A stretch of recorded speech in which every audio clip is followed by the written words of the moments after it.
waxaan runtii aad loogu farxaa ardayda in mataqaanaa isxilqaamintaasi inay jaamacadda ay u tahay wax iska caadi ah waxaan runtii ku faraxsanahay inuu noqdo buugaani hal abuur fiican oo bilow fiican u noqdo oo ardada kale isku dayaan insha Allah waxyaalahaas oo kale marka barnaamijkii haddaan nahay kulliyadda sharci wal soo dhaweynana ku soo dhawaada xafladda furitaanka iyo daahfurka buugaas la magac baxay ogaalka sharciga haddii aan ku hormaro asbaabta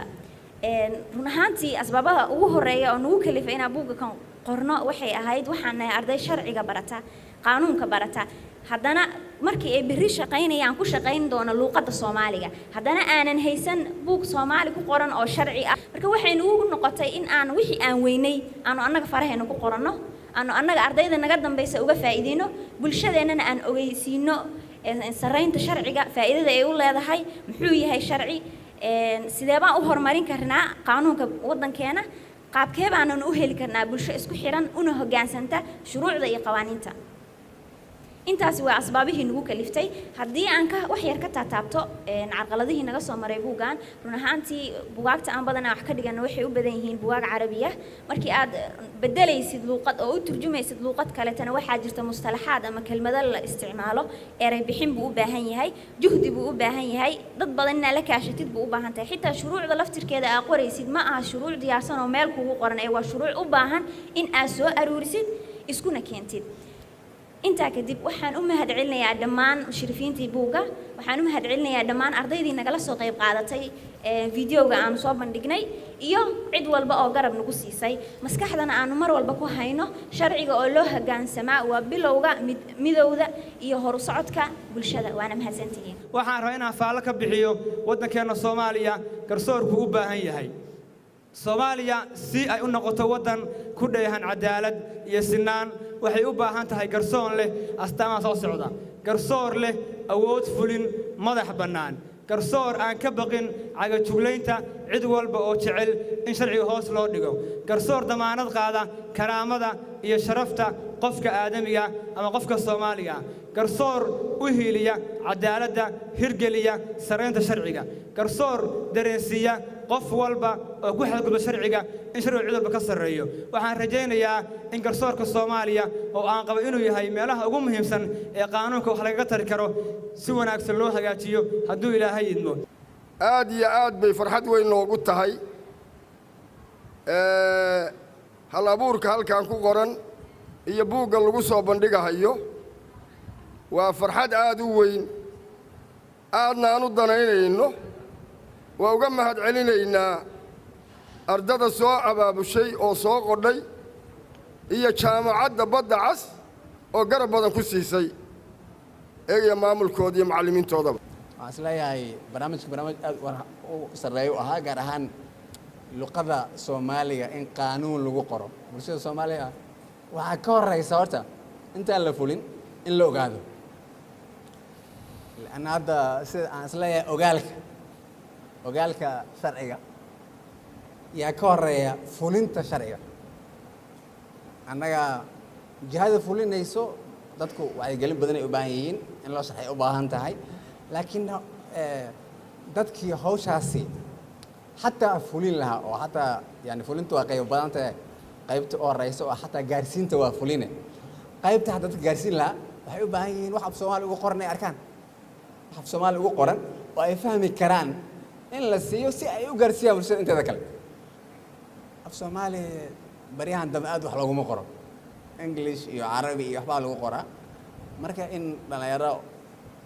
Soomaaliyeed oo bulshada ku fikiraysa oo waxbarashadeeda qayb kamid ah ka dhigatay in bulshada ay risaaladooda si toos ah ay u gaarsiiyaan oo aysan luqad kale u soo marin waxaan isleeyahay wax aad loogu farxawaay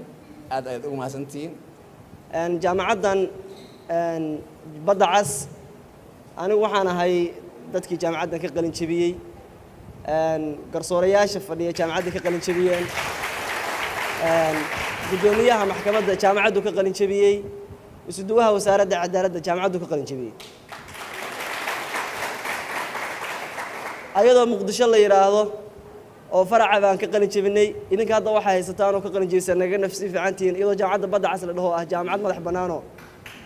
badda cas la yiraahdo boosaaso ku taal dalka waxa u sarreeya sharciga u sarreeya dastuurka u sarreeya qaanuunka u sarreeya waxaadna ogaataan qaanuunka markii laga hadlayo dadka qaanuunka dadka qaar baa neceb qaanuunka dadka qaar baa neceb oo hadda nabadoodsaweyne xuseen xaashi wuxuu yidhi annagu haddaan odayaamaal dhaqameed nahay waa ka baxnay wixii horeeto iyo waxaan geedkiis la fariisan jirnay waa runtiis waxaa la ogaaday inaa sharci lagu kala baxo waxaan ahayn in waxba lagu xallin karin laakiin qaanuunka waad taqaaniin dadka qaanuunka bartay qaacida lagu bilaabaa jirta qaanuunka waxaa la dhahaa alqaanuun annaasu siwaasiya amaama allaahi uma amaama alqaanuun waana sida shareecada islaamka iyo diinta aan ku dhalannay oo ilaahay noo soo dejiyey ay qabto dadku ilaahay hortiisa waa u siman yihiin qaanuunkana waa u siman yihiin waxaan isdhihi karnaa waxay ka mid tahay waxyaalaha noo caddaynaya in jaamacadda badda cas guud ahaan natiijadeedu ay ka soo baxaysaa ay noo caddaynayso iyo midhaheedu waxay macnaha ay ka muuqataa ardaydatan buuggay noo soo bandhigeen bay ka muuqataa aqoontan oo runtii waxa weeye buugga kan kolley anugu contactskaan fiirfiiriyey wuxuu taabanayaa dhammaan laamaha sharciga sida waxa weeye booliska xeer ilaalinta garsoorka dhammaan laamaha sharciga ayuu taabanayaa waana runtii buug wax badan u iftiimin kara ardayda ka dambaysa maadaama uu ku qoran yahay afka hooyo haddaynu fiirino buugga la soo bandhigay magaca ugu horeeya ee ku qoran waa ogaal waxay ardadan muujiyaan in aysan bulshadeenna boqolkiiba 70 qaanuunkaba ogeyn sharciga waxa la yiraahdo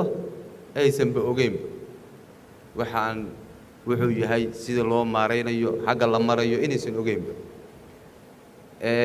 waa dareemi karnaan barta ay ka bilaabeen ogaala waa qaab standard arday si dhaba u fakaraysa aqoontoodana inay bulshada uga faa'iideysa rabta inay yihiin baa halkaa qeexaynaa waxa weeyaan jaamacadaha ardada dhigata ayaa aqoonta caalamka keentay cid kale ma keenin aqoonta caalamka jaamacadaasoo ardadaasoo fikirkooda ama waxbarashadooda u bedelay qoraal af maaha sheeko maaha bandhig maaha